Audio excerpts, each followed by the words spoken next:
지난주에는 다윗 왕이 인구조사를 했던 말씀을 배웠습니다.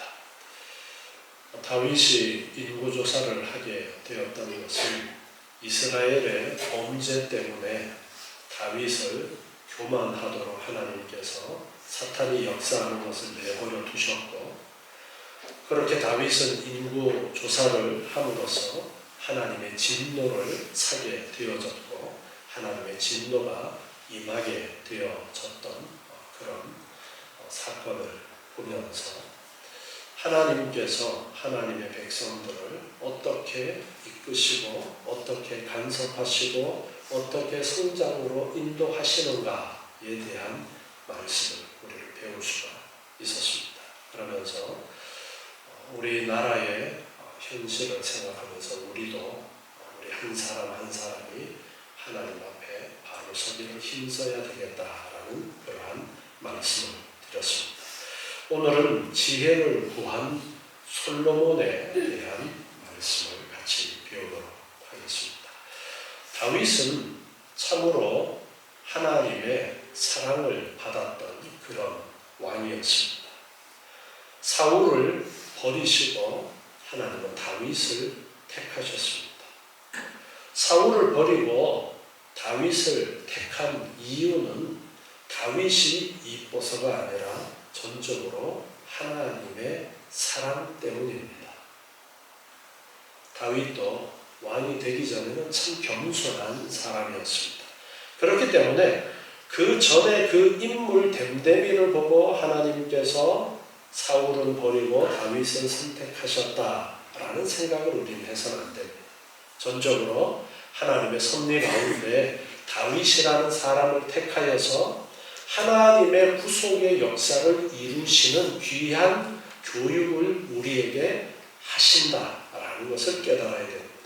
다윗은 그래서 왕으로 택함을 받고 그의 삶은 참으로 하나님의 은혜 가운데 하나님 가까이 있는 그런 삶을 사는 모습을 보입니다. 그러나 다윗에게 가장 큰 잘못이 있었는데 그것은 우리아를 죽이고 그의 아내 밧세바를 취한 그 큰 잘못이 있었습니다. 그로 말미암아 아들 압살롬이 반란을 일으키는 그러한 일들도 있었고 아들들끼리 싸우고 죽이고 하는 그런 슬픈 일들도 그에게 있었습니다.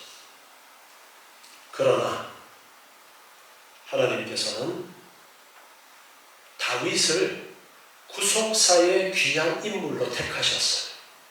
그래서 그 다윗을 버리지 아니하십니다. 그리고 다윗도 그 잘못을 깨닫고 하나님 앞에 철저하게 회개하는 그 모습을 볼 수가 있습니다. 그리고 그 후에 하나님께서는 이 다윗과 밧세바 사이에 아들을 주시게 되는데 처음 아들은 죽었는데 둘째 아들이 바로 하나님께서 또 택하신 솔로몬이 다윗과 밧세바의 사이에서 태어나게 되었습니다. 이것은 철저하게 하나님께서 구속의 역사를 이루어 가신다라는 것을 보여주시는 귀한 장면입니다. 하나님께서 흠 많은 다윗과 밧세바의 사이에서 솔로몬이 태어나도록 하셨고 다윗에게 많은 아들이 있었지만 이 솔로몬에게 하나님께서는 다윗의 뒤를 잇는 왕이 되도록 그렇게 하십니다. 다윗의 뒤를 이어서 왕이 되고자 했던 아들들이 있었지만 솔로몬보다 나이가 많은 그런 아들들이 있었지만 하나님께서는 다른 아들을 선택하시지 않고 솔로몬을 흠 많은 다윗과 밧세바 사이에서 태어난 그 솔로몬을 하나님의 구속의 역사를 잇는 그 인물로 택하시는 놀라운 은혜를 우리는 보게 됩니다. 그래서 솔로몬이 왕위에 오르게 됩니다. 솔로몬은 많은 형들이 있었지만 하나님의 택하심과 섭리 가운데서 이스라엘의 왕이 되었습니다.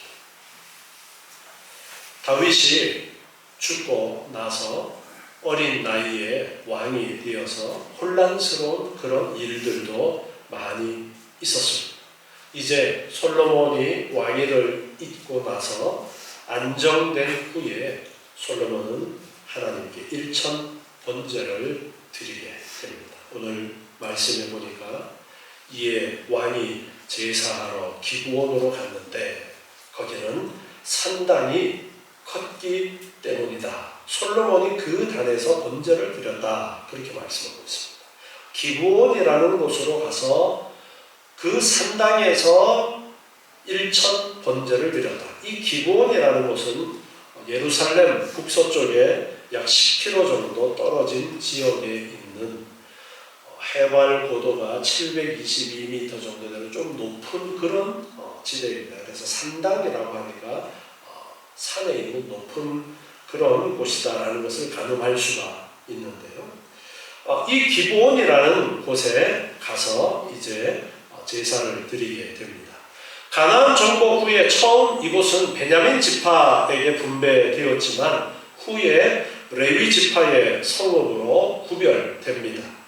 이곳 기브온의 산당이 특별히 유명하게 된 것은 사울의 노 제사장 학살 사건 이후에 노베에 있던 여호와의 장막이 기브온으로 옮겨지고 그때부터 이 기브온이 여호와의 장막이 있는 곳이기 때문에 유명하게 되어집니다. 그때 이후로 모세 때에 만들었던 그 여호와의 장막이 있는 기브온, 그리고 다윗이 블레셋에 빼앗겼던 그 법궤를 모셔온 것은 예루살렘입니다. 예루살렘 법궤가 있는 그곳, 이 두 곳이 하나님을 섬기는 제사의 중심지가 되었습니다. 솔로몬은 일천 번제를 지금 드리려고 하고 있습니다. 일천 번제를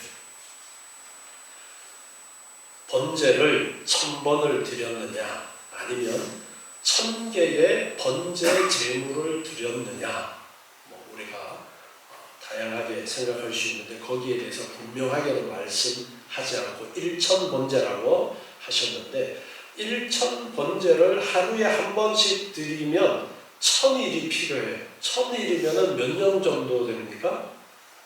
거의 3년 정도 되는 시간이죠. 그래서 1000번이 아니라 1000개의 제물을 드린 일천 번제로 이해하는 것이 더 맞을 것 같아요.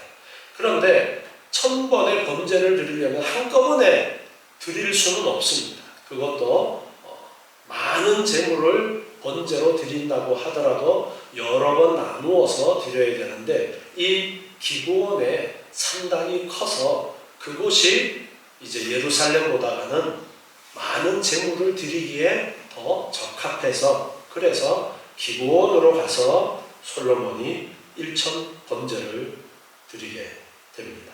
번제라는 이 제사는 제물을 전체를 다 태워서 드리는 그러한 제사입니다. 그렇기 때문에 이 번제에는 헌신이라는 그러한 의미가 담겨져 있습니다. 자발적으로 자원해서 드리는 그런 것인데, 다른 제사는 일부분만 태워서 드리고 나머지는 제사장 몫으로 돌리는 부분도 있고, 또 화목제 같은 경우에는 제사장과 함께 그 제물을 제사 드리는 사람이 나누어 먹는 그러한 제사도 있지만, 번제는 온전히 태워서 드리는 그런 것이 번제의 제사입니다. 일천 번제를 드렸다라는 것은 정말 엄청난 그 제사의 규모를 우리가 생각을 할 수가 있습니다. 솔로몬이 이렇게 일천 번제를 드렸다라는 것은 하나님 앞에 헌신하는 그 마음을 최대한으로 표현을 해서, 일천이라는 숫자가 가지고 있는 또 그 의미를 보면은 엄청나게 많다라는 그러한 의미를 가지고 있어서 솔로몬은 최선을 다해서 하나님 앞에 하나님 자신의 헌신을 드러내고 하나님 앞에 나를 드려 순종하겠습니다. 헌신하고 순종하겠습니다라는 그러한 마음을 어떻게 표현할까 고민하다가 일천번제라는 생각을 해냈을 것입니다. 그래서 일천번제를 드리면서 하나님을 향한 그 신앙을 고백하고 왕이기 때문에 또한 백성들의 그러한 대표로서 하나님 앞에 번제를 드리면서 이 나라를 하나님 앞에 드립니다. 하나님 받아주십시오라는 그러한 마음까지 담아서 솔로몬은 일천번제를 하나님 앞에 드리게 됩니다.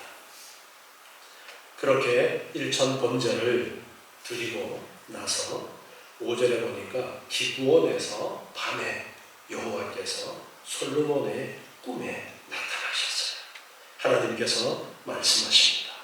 내가 너에게 무엇을 줄고 너는 구하라. 내가 무엇을 줄까? 구하라. 하나님께서 꿈에 솔로몬에게 나타나셔서 말씀하시는 거예요. 그래서 솔로몬이 대답합니다.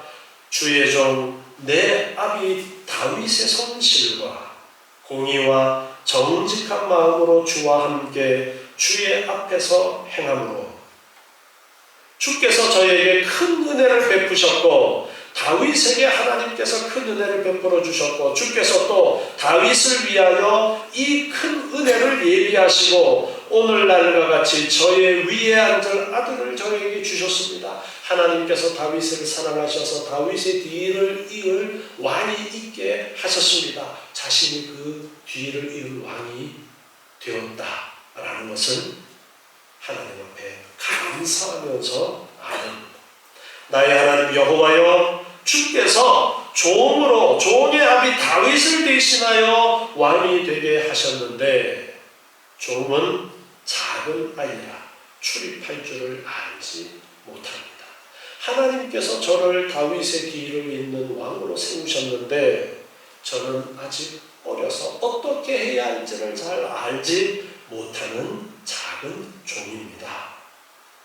주의 빼신 백성 가운데 있는데 저희는 큰 백성입니다. 수요가 많아서 셀 수도 없고 기록할 수도 없습니다. 누가 주의 이 많은 백성을 재판할 수가 있겠습니까? 당시 왕이 해야 되는 가장 중요한 일 중에 하나는 재판하는 일이었습니다.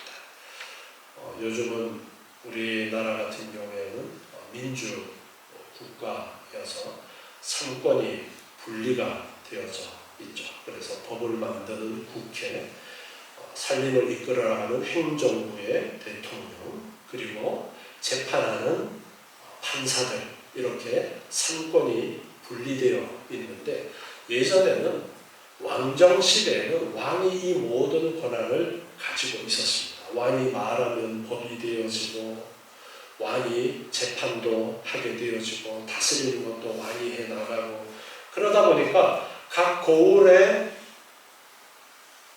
지도자를 세우는 것도 왕이 세우면 그 고을의 지도자들도 하는 일이 뭐냐면 가장 중요한 일이 재판을 하는 일이 있었던 겁니다.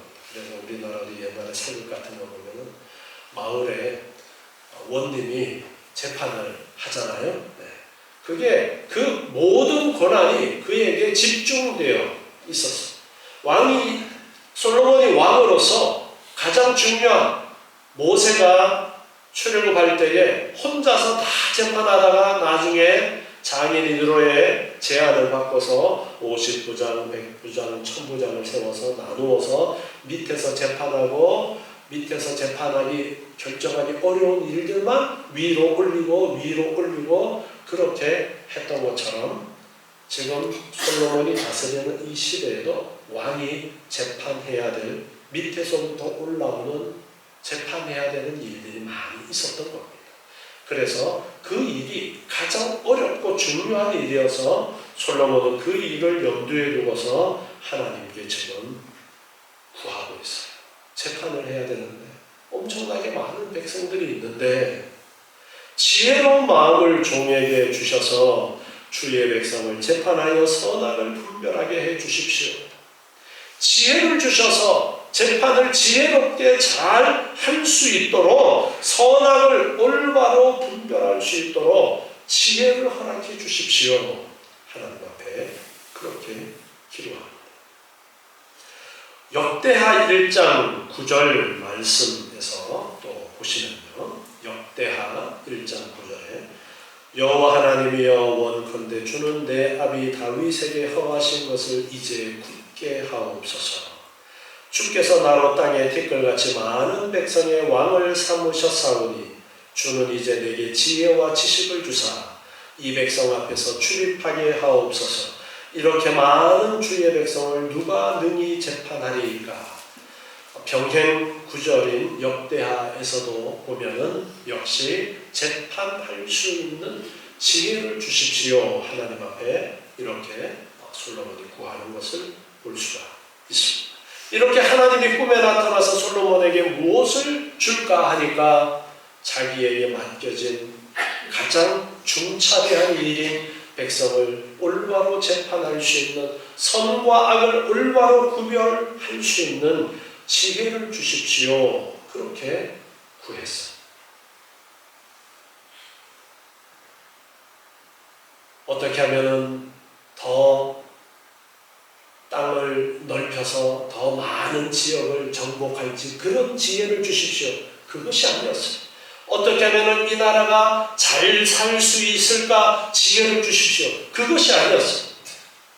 하나님께서 맡기신 재판하는 이 일을 어떻게 하면 지혜롭게 할 수 있겠습니까? 지혜를 주십시오. 그렇게 주어진 사명을 감당하기 위한 지혜를 솔로몬이 구합니다.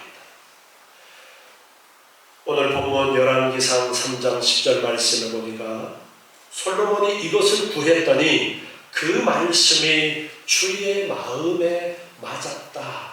하나님 마음에 들었다. 하나님께서 그렇게 말씀하십니다. 이에 하나님이 저에게 말씀하십니다. 내가 이것을 구하도다. 자기를 위하여 장수도 구하지 아니하고 부자가 되는 것도 구하지 아니하고 원수의 생명을 멸하는 것도 구하지 아니하고 오직 송사를 듣고 분별하는 지혜를 구하였다. 내가 내 말대로 하여 내게 지혜롭고 총명한 마음을 주노니 너의 전에도 너와 같은 자가 없었지만 너의 후에도 너와 같은 자가 없을 것이다. 전무후무한 지혜를 하나님께서 주시겠다. 솔로몬이 구했던 대로 하나님이 지혜롭게 판단할 수 있는 지혜를 주시겠다. 그렇게 말씀하십니다. 그러면서 내가 또 너의 구하지 아니한 부와 영광도 너에게 주겠다. 구하지 않았던 부귀와 영화도 주시겠다 말씀하십니다. 내 평생의 열왕 중에 너와 같은 자가 없을 것이다. 너와 같은 자가 없을 것이다. 부귀와 영화로 너와 같은 자가 없을 만큼 부귀와 영화도 너에게 주겠다. 하나님께서 말씀하십니다. 솔로몬은 왕이 되고 나서 어떻게 잘 백성들을 이끌어 갈까라는 그런 고민을 했던 것입니다. 하나님께서 맡겨주신 사명이 그에게 주어졌는데 왕이라는 엄청난 사명이 그에게 주어졌는데 하나님의 섭리 가운데 그에게 왕이라는 사명이 주어졌는데 이 사명을 어떻게 감당할까 고민하는 가운데 하나님께서 무엇을 줄까 말씀하실 때에 그 사명을 감당할 수 있는 지혜, 즉 은사를 구했다는 것입니다. 하나님께서는 맡기신 일을 잘 감당하기를 그가 원할 때에 그에게 사명을 감당할 지혜를 주시는 것뿐 아니라 덤으로 부귀와 영화도 그에게 주셨습니다. 우리는 무엇을 구해야 할까요? 덤으로 부와 영화를 얻으려면 지혜를 구해야 되겠네? 그러면서 덤의 마음이 뺏겨서 하나님 지혜를 주세요. 그렇게 해서는 안 되겠죠. 근데 요즘 상술이 덤에 눈이 멀어서 물건을 사도록 하는 상술이 많죠. 아이들 한때 한참 유행했던 빵 속에 무슨 스틱한지 뭔지 집어넣어가지고 그거 모으느라고 빵은 이만큼 쌓아놓고 먹지도 않고 자꾸 빵 샀던 그런 일들도 있는데 우리는 하나님 앞에 그런 모습이 되어서는 안 되겠죠. 하나님이 나에게 맡겨주신 일이 있는데 나에게 맡겨주신 그 일을 잘 감당하기 위한 은사, 그것을 솔로몬으로 구했던 거예요. 우리도 나에게 하나님이 맡겨주신 일이 어떤 것인가를 깨달아야 됩니다. 그리고 그 일을 잘 감당하기 위해서 하나님의 도우심을 구하는 기도를 해야 합니다. 다양하게 하나님께서 우리에게 맡겨주신 일이 있습니다. 여러분, 나는 교회에서 하는 일이 아무것도 없어 라고 그렇게 생각하시는 분이 계시죠.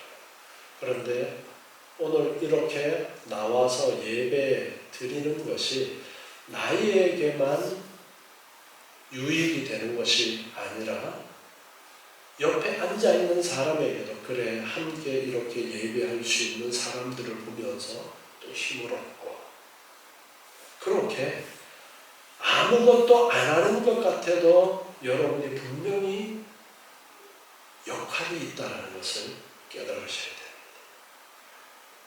그래서 나에게 주어진 그 역할을 나는 예배 시간에 자리 지키는 것밖에 하는 일이 없어. 그런데 오늘도 이렇게 병원에 입원하셔가지고 자리 이렇게 빈 자리 보면 여러분 마음이 조금 쓰이잖아요, 그죠? 네. 저도 이렇게 강단에 서서 보면 빈자리가 있으면 늘 안 빠지고 나오시던 분이 빈자리가 있으면 마음이 쓰여요. 그러니까 이 자리를 안 빼놓고 잘 지키는 것 중요한 역할이에요, 역할이 아니에요. 그건 역시 중요한 역할입니다. 그래서 그렇게 주어진 역할을 잘 감당하기 위해서 하나님 저 예배 안 빠지게 건강을 주시고요. 다른 일들이 있어도 다른 일들을 우선순위에서 뒤로 미루어놓고 예배의 자리를 지킬 수 있도록 하나님 지혜를 주시고 믿음을 주십시오. 이렇게 기도하는 것 너무나도 중요한 일입니다. 하나님께서 여러분에게 또 다른 각자에게 맡기신 일들이 있을 겁니다. 다른 사람은 못 느껴도 본인이 느끼는 그러한 사명들, 그러한 사명들을 감당하기 위해서 지혜와 능력과 믿음을 구하는 것. 이것이 우리가 기도해야 될 가장 첫 번째 하나님께 구해야 할 것입니다. 그렇게 구했더니 솔로몬에게는 부귀와 영화를 하나님께서 덤으로 주셨고 우리에게도 하나님께서는 분명히 우리가 구하지 아니한 많은 은혜들을 우리에게 허락해 주실 것입니다. 예수님께서는 마태복음 6장 33절에 기도에 대해서 말씀하시면서 이렇게 말씀하십니다. 너희는 먼저 그의 나라와 그의 의를 구하라. 그리하면 이 모든 것을 너희에게 더하시리라.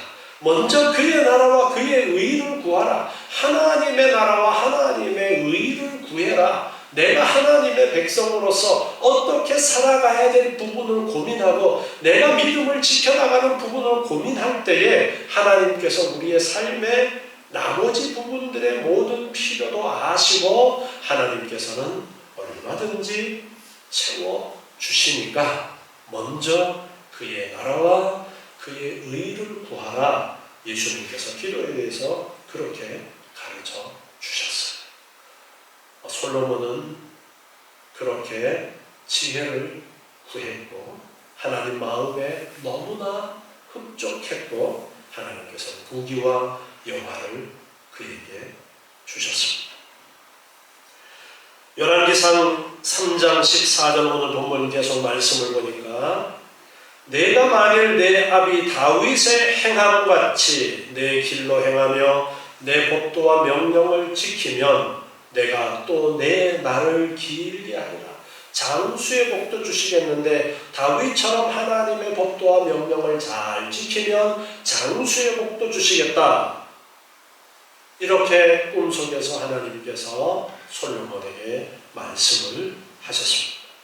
솔로몬이 깨어보니까 이제 꿈이었고 예루살렘으로 돌아와서는 여호와의 언약궤 앞에서 아까 기브온 산당에는 법궤는 없고 장막이 있었다 그랬죠. 성막이 있었고 법궤는 예루살렘에 있는 상황이어서 그래서 예루살렘으로 왕궁이 있는 예루살렘으로 돌아와서 언약궤 앞에서 또다시 번제와 수은제를 드리고 신복들과 큰 잔치를 벌입니다. 하나님께서 나에게 지혜를 약속하신 것을 감사하면서 이렇게 감사의 제사를 드리고 또 번제를 드리면서 신복들과 잔치를 하게 되었습니다.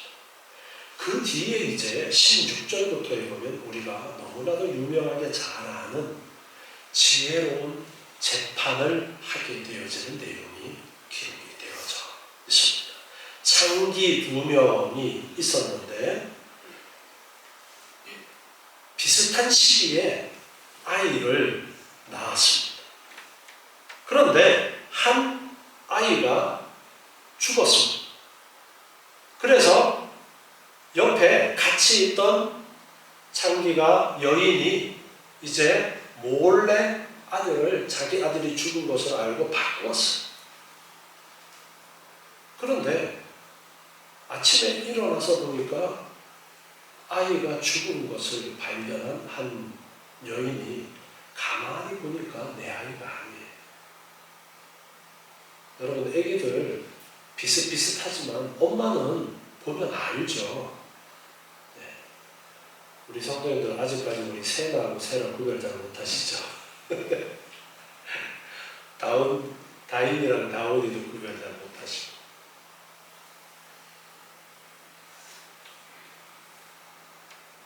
분명히 다른데 어떻게 구별을 못하셔요? 갓난 아이들은 비슷비슷해서 잘 구별을 못하는 경우가 있는데 이렇게 아이가 바뀐 것을 알고 이제 송사가 벌어진 거예요. 이것을 가지고 재판을 해달라고 이제 왔는데 밑에서 재판을 못하니까 그것이 왕에게까지 지금 올라온 겁니다.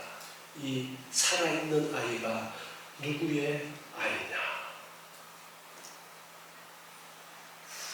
어떻게 판결하겠어요? 옛날에 유전자 검사를 할 수 있었던 것도 아니고.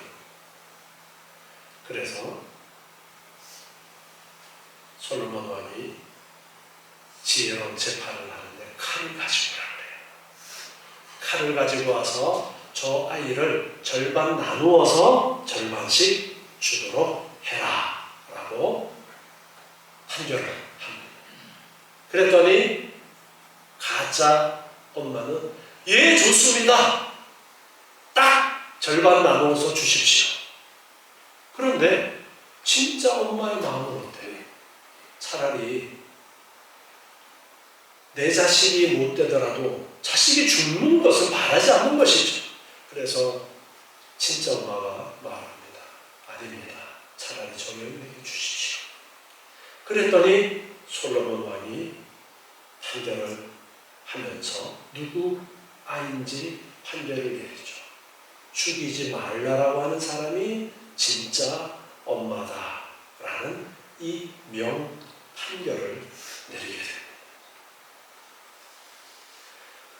지혜가 없었더라면 우리는 이 이야기를 예전부터 들어서 많이 알고 있으니까 그래 둘이 나눠서 줘 그러면 이 여인들도 이 이야기를 알고 있었다면 어떻게 답했겠어요? 가짜 엄마도 아유 안 돼요 안 돼요 죽이지 마세요 그랬겠죠. 그런데 그 현장의 상황 속에서 솔로몬이 보았을 때에 그렇게 판결하면 저 가짜 엄마는 충분히 잘라서 나누자 라고 할 것을 직감하고 이렇게 판결을 했을 것입니다. 이렇게 하나님이 솔로몬에게 지혜를 주셔서 이렇게 지혜롭게 밑에서 판결을 못해서 왕에게까지 올라왔고 야 이거 어떻게 판결을 내리냐 누구 아인지 어떻게 알아. 그런데 지혜롭게 판결을 할 수 있었던 것은 하나님께서 그에게 지혜를 주셨기 때문에 이렇게 판결을 할 수 있었습니다. 야고보서 1장 5절에 보면 너희 중에 누구든지 지혜가 부족하거든 모든 사람에게 후히 주시고 꾸짖지 아니하시는 하나님께 구하라 그리하면 주시리라 그렇게 말씀하십니다. 하나님께 구하면 하나님께서 필요한 은사를 주신다 말씀하신 말씀입니다. 우리도 하나님 앞에 이렇게 필요한 은사를 구해서 하나님께서 우리에게 맡기신 이 귀한 사명을 잘 감당할 수 있어야 되겠습니다. 그런데 앞에서 서론적으로 말씀드렸던 내용을 다시 한번 우리 살펴보기를 바라는데 솔로몬이 참 훌륭한 왕인데 그 출신은 어머니가 누구였다고요? 우리아의 아내였던 바세바였다라는 거예요. 그런데 마태복음 1장의 예수님의 족보를 보면 다윗의 다음으로 연결되는 족보가 솔로몬이고 그리고 그 솔로몬의 아들들로 이어져서 예수님에게까지 족보가 이어집니다. 우리는 마태복음 1장에 나오는 예수님의 족보에서 이방 여인들을 볼 수도 있습니다. 앞에서 우리가 살펴보았던 대표적인 룻, 또 이방 여인인데 예수님의 족보에 올라가 있습니다. 자, 하나님이 왜 사울은 버리고 다윗을 택하셨고 다윗의 많은 아들들이 있음에도 불구하고 바세바에게서 태어난 솔로몬에게 왕의 자리를 잇도록 하셨고 예수 그리스도의 계보가 되어지도록 그렇게 하셨는가. 성경을 통해서 하나님은 우리에게 구원이 인간이 어떠하냐에 따라서 구원하시는 것이 아니다라는 것을 말씀하고 있어요. 다윗은 성공했습니까? 실패했습니까? 다윗도 실패했어요. 사울은 그 실패로 버림을 받았지만 그럼 다윗은 성공했느냐? 다윗도 실패했어요. 그런데 다윗의 가장 큰 실패였던 그 바세바를 통해서 하나님께서는 예수 그리스도의 족보가 이어지도록 하십니다. 이것은 인간의 힘으로는 구원 이룰 수 없다라는 것을 우리에게 가르쳐 주십니다. 그 누구도 내가 잘나서 내 노력으로 그 노력의 대가로 구원을 얻는 것이 아니다라는 것을 가르쳐 주십니다. 오직 하나님의 은혜가 아니고서는 우리는 구원 얻을 수 없다라는 것을 성경 전체를 들여다봤을 때 우리에게 가르쳐 주시는 것입니다. 다윗의 많은 아들 중에 솔로몬이 왕이 되었던 이유는 바로 하나님이 그것을 우리에게 말씀하고 있는 것입니다. 하나님의 은혜로 다윗이 용서를 받았고 그 바세바의 사이에서 태어났던 솔로몬이 예수 그리스도의 구원의 계보를 이어가게 되어지는 이 놀라운 하나님의 섭리. 우리 한 사람 한 사람을 살펴보았을 때에도 우리는 하나님 앞에 너무나 부족하고 연약한 그런 모습으로 지금 신앙생활을 하고 있어요. 다른 사람과 비교했을 때 나는 너무너무 부족하다 그렇게 느끼시는 분들도 있을 겁니다. 반대로 주변 사람들과 비교하면서 이 정도만 됐으면 되지 않을까, 그렇게 교만하게 생각하는 사람도 있을 것입니다. 그러나 인간은 실패합니다. 다윗도 실패했어요. 그러나 하나님의 택하심이라는 그 은혜로 말미암아 하나님께서는 그를 다시 회개하도록 하시고 하나님의 귀한 일을 이루시는 주인공이 되도록 그렇게 하셨습니다. 우리도 비록 연약하고 때로는 넘어지고 믿음이 한없이 연약해서 쓰러져 있을 때도 많지만 하나님께서 우리를 택하여 하나님의 자녀 삼아 주셨다는 것을 잊지 마십시오. 하나님께서 다시 우리를 일으켜 주시고 다시 하나님을 바라보게 하시고 다시 하나님을 붙들게 해 주실 것입니다. 우리는 또한 그렇기 때문에 나의 부족함과 연약함을 주님 앞에 내어놓고 기도해야 됩니다. 하나님, 이런 부족함이 있습니다. 이런 연약함이 있습니다. 도와주십시오. 솔로몬도 자신이 왕이 되었을 때 교만하지 않고 겸손하게 하나님, 저는 어려서 지혜가 부족합니다. 하나님, 나에게 이 귀한 자리를 맡겨주셨는데 잘 이 사명을 감당할 수 있도록 지혜를 주십시오. 그렇게 기도했습니다. 하나님의 놀라운 은혜, 하나님께서 우리의 삶 속에서 역사하시는 하나님의 은혜의 손길을 여러분 느끼시기 바랍니다. 깨달으시기 바랍니다. 그리고 기도하면서 날마다 어제보다 오늘의 믿음의 성장이 있고 오늘보다 내일이 성장이 있고 더욱더 하나님의 자녀로서 그럴듯해지는 귀한 믿음으로 성장해 가시는 저와 여러분 되시기 바랍니다. 하나님 감사합니다. 저희를 사랑하셔서 택하여 하나님의 자녀 삼아주시면 감사합니다. 아버지 하나님의 그 택하심의 놀라운 은혜 가운데 저희가 있습니다. 저희들은 부족하고 연약합니다. 넘어집니다. 아버지 하나님, 그러나 하나님의 은혜로 저희가 다시 일어설 수 있음을 믿습니다.